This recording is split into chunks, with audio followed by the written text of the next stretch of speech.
Okey, Assalamualaikum. Salam sejahtera. Salam GBN, salam Malaysia, salam kuasa ketiga. So jika audio jelas, boleh tolong maklumkan kepada saya akan rujuk komen ya untuk daripada anda, dan juga sertai Telegram saya Regi Jesse Ritaudin, dan juga jangan lupa share ramai-ramai sebab kita ada shadow ban. Okey. Baik, semalam saya telah mengutarakan satu cadangan, dan cadangan ini adalah untuk memberi rakyat kuasa pada ketika pilihan raya umum untuk memilih siapa yang mereka fikir sesuai untuk menjadi Perdana Menteri. Dan cadangan saya ini terkandung dalam live yang telah saya buat awal pagi semalam, sebenarnya 1.40 pagi. Jadi anda perlu scroll ke bawah untuk rujuk kerana ianya pelengkap kepada live ini. Okey. So rajin-rajinlah rujuk, ia ni bukan panjang. Dan susulan live tersebut ada banyak persoalan yang timbul. Jadi sepatutnya saya buat siri 3 bahagian. So bahagian pertama saya ajukan cadangan, dan bahagian kedua hari ini saya menceritakan isu-isu berbangkit yang mungkin berbangkit, kerumitan yang mungkin wujud dan cara diatasi. Dan kemudian pada live ketiga saya buat feasibility study, maknanya sesuai ke tidak. Tetapi banyak soalan telah diajukan dan perdebatan sebenarnya sudah bermula sedikit, dia sudah mula sedikit sebanyak di sana sini. So rata-ratanya positif, tetapi oleh kerana persoalannya terlalu banyak, so saya rasa ada lebih banyak live yang perlu saya buat untuk memperincikan cadangan ini dan menjawab soalan-soalan. So maknanya hari ini live saya ni bukannya memperincikan secara keseluruhan masalah-masalah yang mungkin berbangkit. Okay. So saya akan ceritakan 2-3 perkara penting yang sudah menjadi persoalan. So perdebatan sudah bermula. You trust me on this. Di media sosial lah sudah bercambah. Baik. Sepintas lalu cadangan saya seperti berikut. Pilihan raya umum atau pilihan raya dilakukan seperti biasa. Okey, seperti biasa. So kita ada kertas undi di mana kita undi calon ahli parlimen, calon parlimen dan calon Dewan Undangan Negeri. So contohnya di satu-satu kawasan parlimen, katakan semalam saya ambil contoh Bukit Gelugor, Pulau Pinang. Okey. So Bukit Gelugor katakan ada calon A dengan calon B, katakan Ali dengan Ahmad. So Ali dari satu parti, Ahmad dari satu parti. So untuk apabila anda undi, lazimnya anda pilihlah, pangkahlah anda nak Ali ke anda nak Ahmad. Sekarang ni kita tambah satu lagi kotak di tepi Ali dan Ahmad. So kotak pertama adalah untuk anda pilih dia pilih calon kawasan parlimen. Tapi kotak kedua adalah sama ada anda fikir dia boleh jadi atau layak jadi Perdana Menteri. Okey. So benda ni akan dilakukan di semua kawasan parlimen lah bila pengundian dilakukan. Dan seterusnya bila pilihan raya tamat, pengundian tamat, so kiraan akan dibuat dan kita akan tahu siapa menang, siapa kalah dari sudut kelayakan dia untuk menjadi ahli Dewan Rakyat. So akhirnya akan terpilihlah 222 ahli Dewan Rakyat. So daripada 222 ahli Dewan Rakyat, kita pula lihat berapa ahli Dewan Rakyat ni yang layak dipertimbangkan sebagai Perdana Menteri. Maka satu persetujuan perlu dicapai. Apakah cut off point, threshold untuk orang itu layak untuk dipertimbangkan. Jadi saya cadangkan kita jadikannya susah. So maknanya saya cadangkan kita letak threshold dia 70%. Apa maksud 70%? Maknanya ahli parlimen itu mendapat 70% undi daripada mereka yang keluar mengundi di kawasan parlimen dia. Maka dia layak 70% ke atas. So ini untuk memastikan tak senang untuk ahli parlimen dipertimbangkan sebagai calon Perdana Menteri. So katakan selepas tamatnya daripada 222 ahli parlimen, katakan ada 7 calon yang layak. Sebab 7 calon ni masing-masing di kawasan parlimen dia menang dengan mendapat 70% atau lebih daripada jumlah undi yang telah dibuang. So 7 nama ni kita nak buat apa? Kita serah kepada Yang di-Pertuan Agong. Dan Yang di-Pertuan Agong akan memilih Perdana Menteri dan seterusnya melantik Perdana Menteri atas budi bicara Seri Tuanku, ya. Dan dia ada pilihan yang lebih banyak. So itu cadangan saya. Dan semalam saya dah kata, ada orang akan setuju, ada orang akan kata ni cadangan bodoh, tapi ini saya lontar, anda debatlah. So saya dipahamkan perdebatan sini sana sudah bermula, perbincangan sini sana ada bermula. So ada beberapa persoalan baik yang ditujukan kepada saya. Okey, pertama, mereka kata ada yang bertanya kepada saya, Saudara Regi, bagaimana bahaya, ya, sebab ramai Melayu tidak keluar mengundi. Dia bukan macam orang Cina, dia keluar full force. Jadi kalau kita letak threshold contohnya 70%, ya, sukar bagi calon Melayu untuk layak. Risiko dia tinggi, dia berkata. Ini tidak benar. Kau lihat di Kemaman baru-baru ni, Dr. Sam dapat 70%. 70% tu bukannya peratus yang keluar mengundi. 70% adalah daripada yang keluar mengundi, berapa peratus undi yang Dr. Sam dapat. So Kemaman anda lihat, yang keluar mengundi 60%. Tapi Dr. Sam dapat lebih sikit daripada 70% undi. So maknanya ikut formula ni, Dr. Sam, kalau ini pilihan raya umum yang berlaku di Kemaman hari tu, kalau ianya pilihan raya umum, Dr. Sam layak untuk nama dia tersenarai sebagai calon yang layak dipertimbang bagi jawatan Perdana Menteri berdasarkan formula saya ataupun cadangan saya. So ini tidak benar, ya. Ini tidak benar.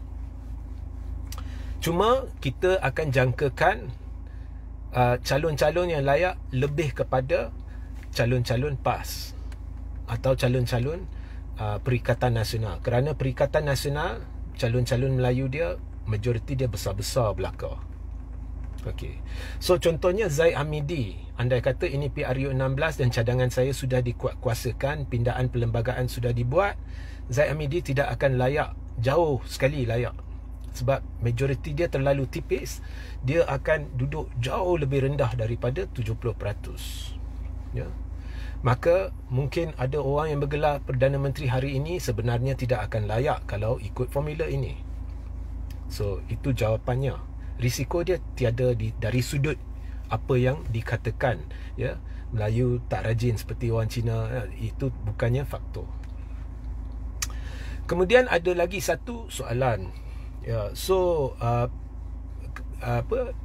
bagaimana pula dengan perkara 43 kurungan 2, perkara 43 lah, senang ceritalah. Ya, actually perkara 43 kurungan 2 dan sebagainya lah. Perlembagaan Persekutuan berhubung kuasa Yang di-Pertuan Agong untuk melantik Perdana Menteri. Jawapan saya sebenarnya bahagian itu tak perlu dipindah. Sebabnya mudah. Apabila Yang di-Pertuan Agong dapat senarai itu, dia masih perlu menentukan siapa yang pada hemat Seri Paduka Baginda Tuanku mungkin mendapat sokongan majoriti di Dewan Rakyat. So katakan ada 7 nama daripada pilihan rakyat. Terus, pertama kali dalam sejarah pilihan rakyat terus. Ya, so ada 7 nama dalam senarai itu. So daripada 7 nama, Yang di-Pertuan Agong boleh kekal memikirkan pada hemat tuanku siapa yang mungkin mendapat sokongan majoriti ahli Dewan Rakyat. Sebab saya dah jelaskan dalam satu live sebelumnya, ramai yang tidak faham satu bahagian perlembagaan yang tidak sebenarnya diceritakan oleh ramai ahli politik, iaitu Seri Paduka Baginda memilih Perdana Menteri, melantik Perdana Menteri yang pada hemat tuanku mungkin mendapat sokongan majoriti. Maknanya, kalau contohnya selepas pilihan raya, parti yang menang terbesar, katakan ini masih era Barisan Nasional, katakan barisan, kita ambil PRU 13. So selepas BN menang PRU 13, UMNO mencalonkan dan seterusnya Barisan Nasional mencalonkan nama Najib. So Najib dipilih menjadi Perdana Menteri, dilantik menjadi Perdana Menteri. Tetapi kita, kalau wujud satu senario, tiba-tiba yang di-Pertuan Agong kata saya nak nama lain. Kemudian UMNO dan Barisan Nasional tak puas hati, mereka kumpul akuan bersumpah 120 ke 130, saya lupa majoriti pada ketika itu, dan serah kepada yang di-Pertuan Agong. Ini dia majoriti yang besar, Najib, kita setuju Najib jadi Perdana Menteri. Agong masih boleh berkata beri saya nama lain. Dan andai kata UMNO atau Barisan Nasional enggan, tidak mahu beri nama lain, yang di-Pertuan Agong tetap boleh melantik orang lain jadi Perdana Menteri. Kerana mungkin pada hemat Seri Paduka Baginda tuanku, orang itu mungkin mendapat sokongan majoriti. So katakan Najib UMNO calonkan Najib, tapi yang di-Pertuan Agong nak juga contohnya dia nak Tan Sri Muhyiddin Yassin pada ketika itu. Atau dia tak ambil Tan Sri Muhyiddin Yassin, dia ambil orang lain, naik Presiden UMNO pada ketika itu ke apa ke, dia ambil. Boleh, perlembagaan membenarkan. Cuma orang yang dilantik itu seterusnya bila Dewan Rakyat bersidang, dia perlu buktikan keabsahan dia. So yang di-Pertuan Agong ada kuasa budi bicara dalam perlembagaan itu, dalam perlembagaan yang pada hemat Baginda mungkin mendapat sokongan majoriti.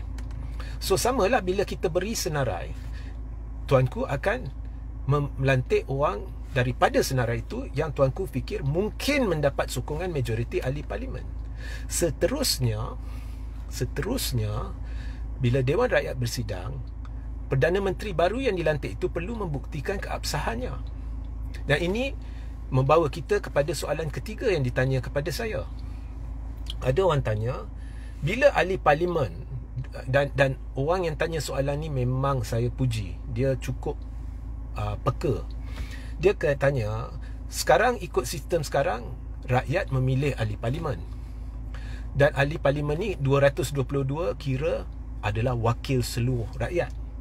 Jadi rakyat lepas kat 222 ahli parlimen ini, dan mereka menjadi suara rakyat, dan oleh itu 222 inilah yang akan menentukan siapa jadi Perdana Menteri ikut sistem yang ada. Betul. So dia kata, kalau ikut sistem saya, rakyat boleh pilih terus Perdana Menteri. Tetapi contohnya di satu-satu kawasan parlimen, lebih 70% rakyat memilih calon yang bertanding di kawasan itu sebagai Perdana Menteri, maka dia layak masuk senarai untuk dipertimbangkan jadi Perdana Menteri. Tetapi mungkin calon itu tidak diterima oleh rakyat di kawasan parlimen lain. Jadi dia tidak sebenarnya mewakili seluruh rakyat Malaysia. Mungkin kalau kita calonkan calon yang sama ni di 150 kawasan parlimen lain, dia tidak akan mampu mencecah 70% undi dari sudut mereka yang memilih dia untuk menjadi Perdana Menteri. Betul. Sebab itu, calon yang akhirnya dilantik oleh yang di-Pertuan Agong perlu membuktikan keabsahan dia. Sama juga seperti sekarang. Cuba kita lihat selepas PRU 15, yang di-Pertuan Agong melantik Anwar sebagai Perdana Menteri. Anwar bukannya pilihan majoriti, malah parti dia tak ada parti yang menang, ya, pilihan raya. Tapi Agong melantik Anwar walaupun Perikatan Nasional menyerahkan 115 akuan bersumpah. Tetapi akhirnya Anwar terpaksa membuktikan keabsahan dia di Dewan Rakyat kerana tuanku berfikir, pada hemat tuanku, Anwar mungkin mendapat sokongan majoriti. Dan walaupun selepas pilihan raya Anwar memang tidak ada majoriti, Sabah dan Sarawak pun tak mahu dia, Barisan Nasional majoriti pun tak mahu dia, tapi selepas dilantik, anda boleh lihat ahli parlimen boleh berubah fikiran. Kerana benda sudah terjadi, maka mereka terima. Inilah yang berlaku dalam kes Anwar. Okey. So, sama juga, kita ada senarai, contohnya ada 7 orang yang layak untuk dipertimbangkan. Kerana 7 orang ini di kawasan parlimen masing-masing, lebih 70% rakyat yang keluar mengundi bersetuju mereka harus jadi Perdana Menteri. Tetapi seperti yang ditanya kepada saya oleh seorang pendengar, dia kata mungkin 7 ahli parlimen ni di banyak majoriti kawasan lain dia tidak diterima. Sebab itu dia perlu buktikan keabsahan. Selepas Agong lantik contohnya Sulaiman daripada senarai itu sebagai Perdana Menteri, maka bila Dewan Rakyat bersidang, Sulaiman perlu buktikan keabsahan. Dan jika Sulaiman mendapat sokongan majoriti ahli parlimen, ianya tetap mewakili majoriti rakyat Malaysia. So, tidak jadi masalah di situ. Cuma dalam hal ini, untuk menentukan siapa yang layak dipertimbangkan, rakyat yang tentukan. Itu bezanya. Itu bezanya. So, saya nak jawab 2 soalan ini dulu. Banyak lagi masalah berbangkit. So, disebabkan ada banyak soalan, so saya terpaksa buat lebih banyak live lah. So, buat masa ni saya jawab 2 soalan ini dulu. Ya. Kemudian ada lagi satu soalan yang saya kira saya akan buat dalam live esok. Orang tanya kepada saya, macam mana pula tiba-tiba Perikatan Nasional menang besar, tetapi Muhammad Sabu daripada Pakatan Rakyat Harapan juga layak untuk dipertimbangkan, tapi yang di-Pertuan Agong lantik Muhammad Sabu sebagai Perdana Menteri walaupun Perikatan Nasional menang besar. Apa yang akan terjadi? Itu saya akan bincang esok. So, pendek kata, banyak kerisauan yang telah diajukan kepada saya sebenarnya bukannya satu isu seperti yang telah saya jelaskan. Saya makin yakin bahawa benda ni boleh dilaksanakan. Walau bagaimanapun perlu pindaan tertentu dalam perlembagaan. Okey. So, sehingga kita berjumpa di live seterusnya. Assalamualaikum, salam sejahtera, salam GBN, salam Malaysia dan salam kuasa ketiga.